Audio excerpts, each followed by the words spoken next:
আসসালামু আলাইকুম everyone, welcome back to my channel. কেমন আছেন সবাই? আশা করছি সবাই অনেক ভালো আছেন। তো এটা ছিল অনেক আগের একটি ক্লিপ। আমার অনেকগুলো ব্লগ জমা হয়ে গিয়েছে, আমি আসলে আলসেমির কারণে দেব বলে দেয়া হচ্ছে না। তো আজকের এই ব্লগের সাথে আসলে এড করে দিয়েছি ক্লিপটি। ওই দিন আমি গিয়েছিলাম, আমার পাসপোর্টের একটা কাজ ছিল পাসপোর্টের অফিসে। তো যাওয়ার সময় এটি রেকর্ড করেছিলাম। অনেক বেশি বৃষ্টিও হচ্ছিল।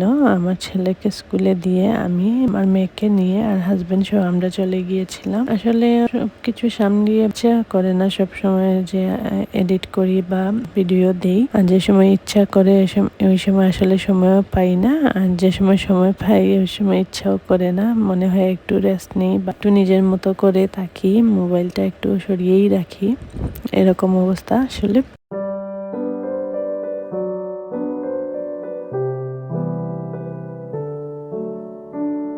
আর যাওয়ার পথে আমরা আসলে খাবার নিয়ে গিয়েছি। তো এখানে আমরা একটা ইন্ডিয়ান রেস্টুরেন্ট থেকে আসলে এই তান্দুরি চিকেন আর সমোসা গুলো অর্ডার করেছিলাম। আর আমার মেয়ে একটা জুস নিয়েছিল, mango juice, organic mango juice বলে। ওরা মজার ছিল ম্যাঙ্গো জুসটা।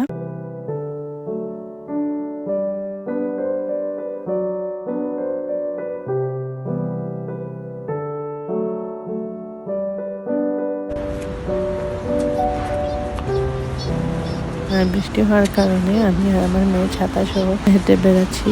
আর এইটা ছিল আসলে মূলা শাক ভাজি করেছিলাম, আমি এড করে দিয়েছি মূলা শাক রান্না করা।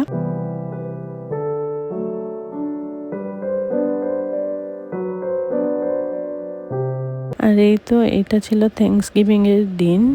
থ্যাঙ্কসগিভিং এর আমাদের ডিনারে ছিল থ্যাঙ্কসগিভিং এর খাবার দাবার, তাই আমি আসলে একটু তেলের পিঠা করে নিচ্ছিলাম। ওই দিন তেমন রান্না বান্না ছিল না, তাই ভাবলাম একটু পিঠা করে নেই। শীত চলে এসেছে, আর শীত মানেই তো পিঠার দিন। এই শীতে কোনো পিঠা খাওয়া হয়নি, তাই তেলের পিঠা করে নিয়েছিলাম। অনেকগুলো পিঠা একসাথে করেছি, আর অনেক সুন্দরভাবে পিঠাগুলো হয়েছে।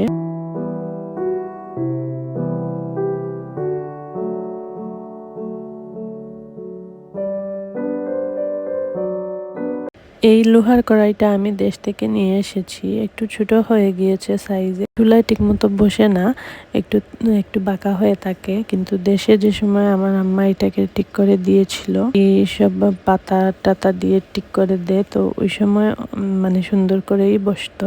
আর এখানে আসার পর আসলে বসেনি সুন্দর মতো, কিন্তু পিঠাগুলো অনেক সুন্দরভাবেই হয়। আর এই তো আমাদের থ্যাঙ্কসগিভিং এর ডিনারটা রেডি করা হয়ে গিয়েছে টেবিলে। তো আর কি ছিল আসলে, তো আমার কাছে বেশি ভালো লাগে না টার্কি খেতে, কিরকম একটা কাঁচা কাঁচা স্মেল করে। এরপরেও আলহামদুলিল্লাহ ডিনারটা অনেক সুন্দরভাবেই হয়েছিল।